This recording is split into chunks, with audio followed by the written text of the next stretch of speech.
2002 to 2004, 3 kidnappings took place in Cleveland, Ohio.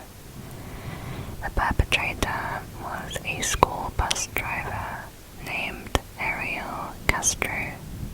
Ariel was born in Puerto Rico in 1960. His father was a bigamist who left when he was just 4 years old, and his mother put him in the care of his grandmother while she went to work in the US.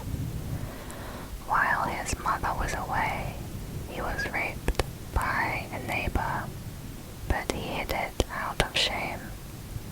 His parents eventually divorced, and he moved to the US with his mother and 3 siblings. They first lived in Pennsylvania before settling in Cleveland, Ohio. Ariel later met his girlfriend, Grimalda Figueroa. In 1992, they moved into their own home at 2207 Seymour Avenue. It was a 2-story, 4-bedroom house with an unfinished basement that had been built in 1890. This is where Ariel's future crimes were to take place. Grimalda's sister, Elida, said that all hell started breaking loose when the couple moved in together. Elida claimed that Ariel beat Grimalda, breaking her nose, ribs, and arms. He threw her down a flight of stairs, cracking her skull and causing a blood clot to form on her brain, which resulted in an inoperable tumor. A year later, Ariel, aged 33, was arrested for domestic violence, but he was not indicted. Grimalda moved out of the house in 1996 and took custody of their 4 children. They had 3 daughters and 1 son together. Police assisted and detained Ariel, but they did not press charges. According to Grimalda's sister, Ariel continued to threaten and attack Grimalda after she left him. 9 years later, Grimalda filed charges accusing Ariel of inflicting multiple severe injuries on her and of frequently abducting their daughters. The court granted her a temporary restraining order against him, but it was dismissed a few months later. Grimalda later died due to complications from her brain tumor. Ariel was working as a bus driver for the Cleveland Metropolitan School District until he was fired for bad judgment, which included making an illegal U-turn with children on the bus, using his bus to go grocery shopping, leaving a child on the bus while he went out for lunch, and leaving the bus unattended while he took a nap at home. There were a total of 3 female victims. The first was 21-year-old Michelle Knight. She disappeared in August 2002 after leaving her cousin's house. Michelle had grown up in a poor family. She said, "We didn't have a couch to sit on. We didn't have a stove. Just to give us a hot meal, I had to cook on a space heater. It took 4 hours for a hot dog to cook."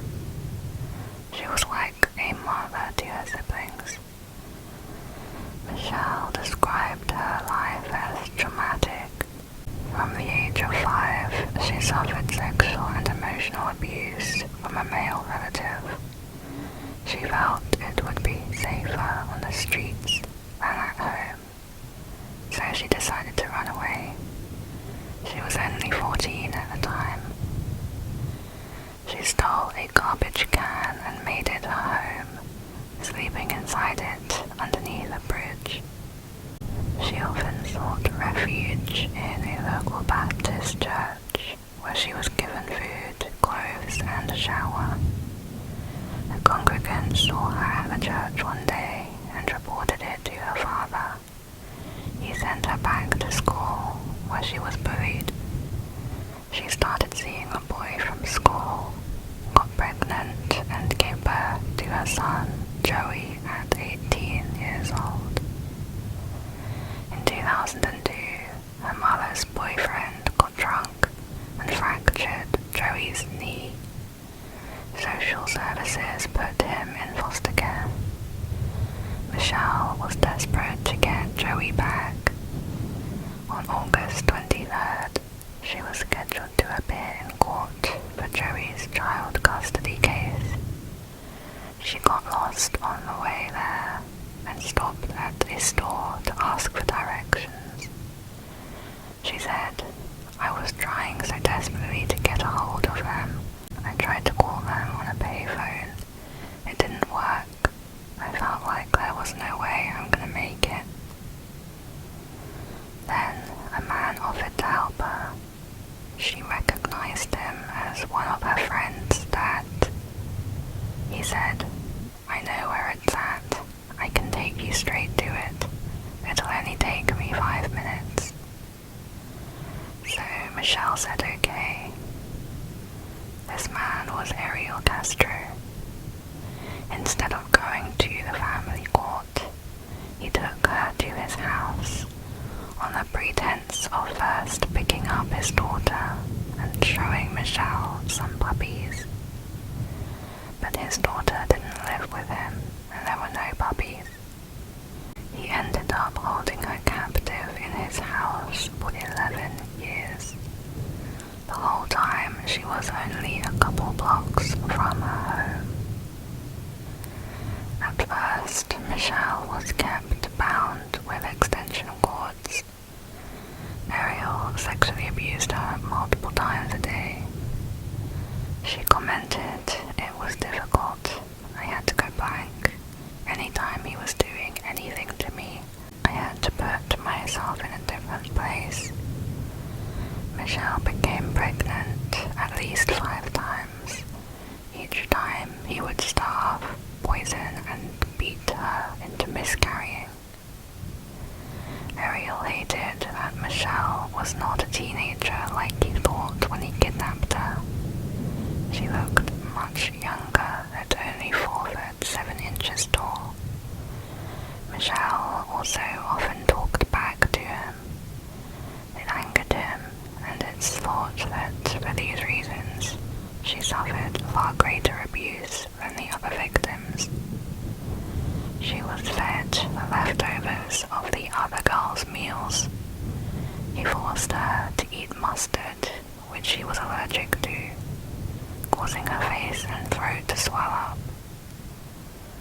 Limited resources were used to investigate Michelle's disappearance. Authorities believed she had run away voluntarily due to being angry over losing custody of her son. She was removed from the National Crime Information Center database just 15 months after she disappeared. Hardly anyone knew of her disappearance, and there was very little publicity for her case. At one point, Ariel had given Michelle a pet dog. It bit him while trying to protect Michelle from his beatings. So Ariel killed it by snapping its neck and throwing it in the trash. While the other girls had people looking for them, and their names were often mentioned on the news, there was never any public mention of Michelle. Ariel taunted her every day about this. He said, "Your families don't care about you. Aren't you glad I took you?"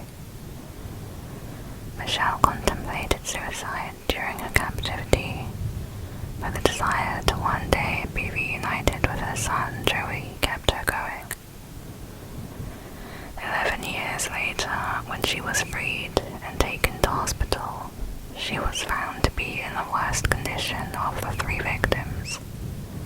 The antibiotics were not working, and at age 32, they told her she only had days to live. After trying 14 different medications, she was successfully able to recover. She required facial reconstruction surgery and had lost hearing in one ear due to the beatings. She is no longer able to have children for the same reason. A year later, after Michelle was abducted, Ariel took a second victim, Amanda Berry. In 2003, the day before her 17th birthday, she was walking home from her job at Burger King. Ariel offered to give her a ride.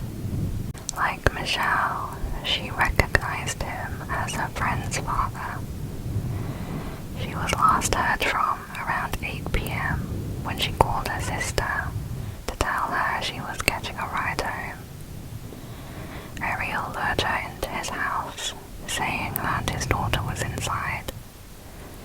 The FBI initially considered her a runaway, but their opinion changed a week after her disappearance, when a man used her cell phone to call her mother.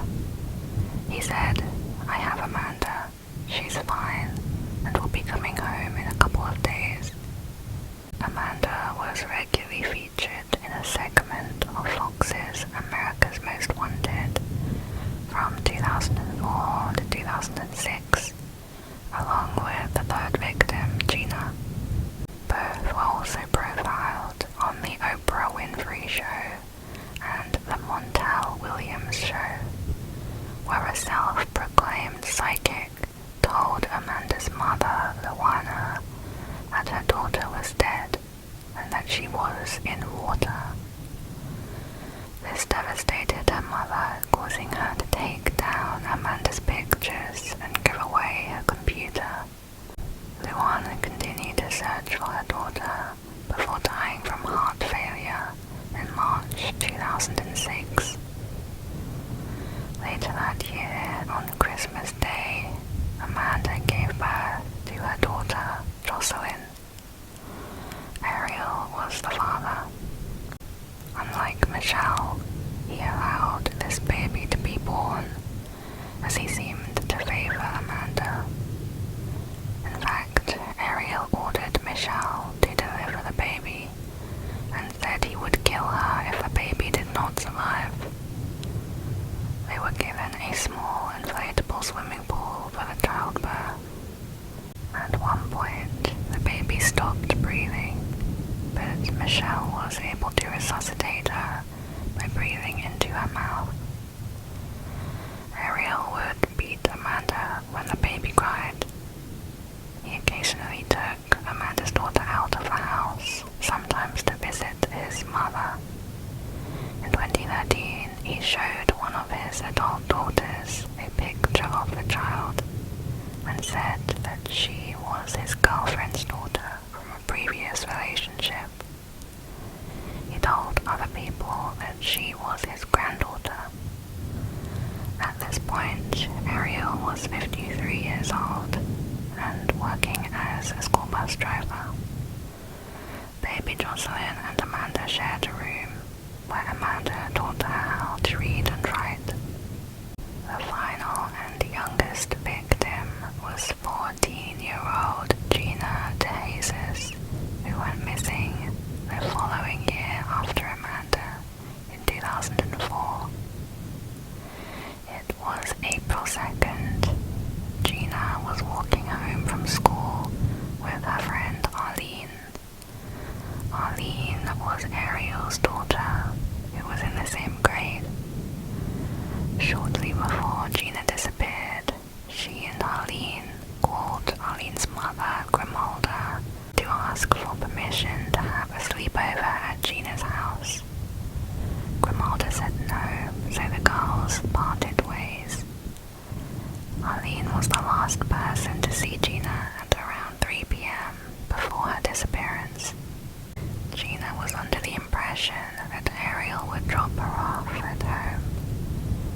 trusted him because he was her friend's dad. No one witnessed her abduction, and an Amber Alert was not issued. During her captivity, Gina shared a room with Michelle. Gina was featured in the America's Most Wanted segment, which linked her to Amanda's case. Their disappearances received regular media attention up until 2012.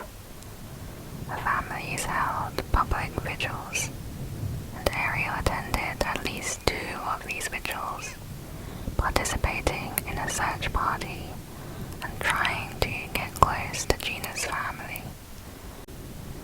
According to Ariel's uncle, his family knew Gina's family and they lived in the same neighborhood. Ariel claimed that he was not aware that Gina was a member of that family. Ariel's son, Anthony, was a journalism student. In 2004, he interviewed Gina's mother for an article he was writing about the disappearances.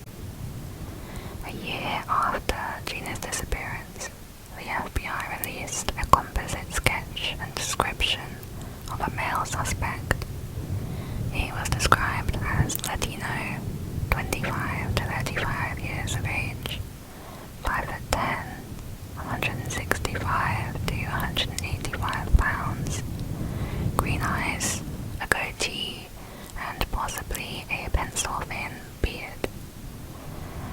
According to court records, Ariel was 5'7", 179 pounds, with brown eyes and a goatee. Upon kidnapping his first victim, Michelle, Ariel took her to the upper floor of his house, tied her hands and feet together, and pulled her up using her hands, feet, and neck. He left her there for 3 days without food.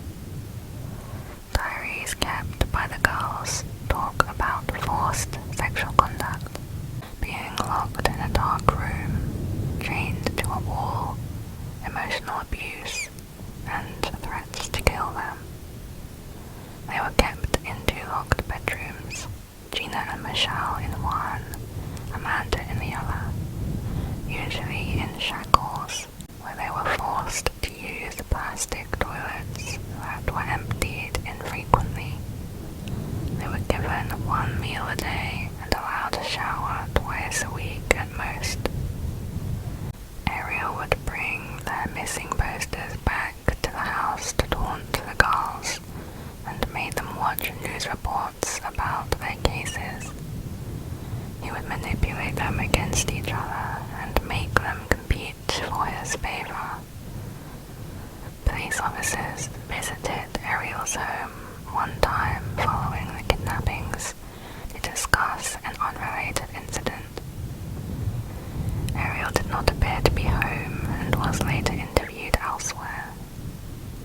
Neighbours claimed to have called the police about suspicious activity observed at the house. One local resident, Elsie Cintron, started to have concerns after her granddaughter told her she'd seen a naked lady crawling in the backyard of his house. She had also seen little Jocelyn up in their attic window. She informed the police, but says they were not interested. Another concerned resident said they saw 3 young girls crawling on all 4s, naked with dog leashes around their necks. 3 men were controlling them in the backyard. They called the police and waited 2 hours, but no one ever responded to the calls. Police say they have no record of any such calls. A report says the victims were only allowed to leave the house to go into the back garden, where they had to wear wigs and sunglasses and keep their heads down. Ariel's son, Anthony, reported there were certain areas of the house that were locked and inaccessible. Anthony mentioned an occasion where his dad asked him if Amanda would ever be found. Anthony said said he thought Amanda was dead, to which Ariel responded, "Really, you think so?" For their final few years in captivity, Ariel treated them more liberally. They were no longer chained up, only locked up. On May 6, 2013, Ariel had left the house, and Amanda realized that he had failed to lock the inside door, although the exterior storm door was bolted. She did not attempt to break through the outer door because she thought Ariel was testing her. Previously, Ariel had tested the women by leaving the house partially unlocked. If they attempted to escape, he beat them. Instead, Amanda screamed for help when she saw neighbors through the screen door. One neighbor, Angel Cordero, responded to the screaming, but he was unable to communicate with Amanda because he spoke little English. Another neighbor, Charles Ramsey, joined Angel. They kicked a hole through the bottom of the door, and Amanda crawled through, carrying her 6-year-old daughter. Amanda told Charles she and her child were being kept inside the house against her will. Upon being freed, she went to the house of another Spanish-speaking neighbor. With Charles' assistant, she called 911, saying, "Help me, I've been kidnapped and I've been missing for 10 years. And I'm here, I'm free now." Responding police officers entered Ariel's home. They walked through an upstairs hallway with their guns drawn, announcing themselves. After peeking out from a slightly opened bedroom door, Michelle entered the hallway and jumped into one of the female officer's arms, repeatedly saying, "You saved me." Soon afterwards, Gina entered the hallway from another room. Michelle and Gina walked out of the house. The 3 women and the child were taken to hospital. Amanda and Gina were released the following day. Michelle was discharged 4 days later on May 10th. Ariel was arrested the same day the women were found. He was charged with 4 counts of kidnapping and 3 counts of rape. 2 of his brothers, Pedro and O'Neill, were also taken into custody, but were released after police announced they had no involvement in the kidnappings. Ariel recalled each of the 3 abductions in great detail during his interrogation. He indicated they were unplanned crimes of opportunity. He did not have an exit plan and believed he would eventually be caught. He referred to himself as cold-blooded and a sex addict. Police found a suicide note in the house where he discussed the abductions. He wrote that his money and possessions should be given to the kidnapped women if he were ever caught. On August 1st, 2013, Ariel was sentenced to consecutive life terms in prison, plus 1,000 years, without possibility of parole. He was also fined $100,000. The court forfeited all his property and assets to the Cuyahoga County government. Before his sentencing, Ariel addressed the court for nearly 20 minutes, in which he said he was a good person and not a monster, but that he was addicted to sex and pornography and had practiced the art of masturbation from a young age. He claimed that he had never beaten or tortured the women and insisted that most of the sex he had with them was consensual. He believed he was a good guy since he bought the girls McDonald's and gave them weed. He shifted between apologizing to blaming the FBI for failing to catch him, as well as blaming the victims for getting in a car with a stranger. He said, "I hope they can find it in their hearts to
suffered as a child.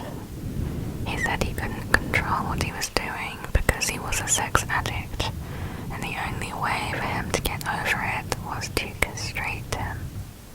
He even asked Michelle to do it for him, but warned her in return, "I'll hurt you." Ariel was a psychopath, a pathological liar, and a sex addict.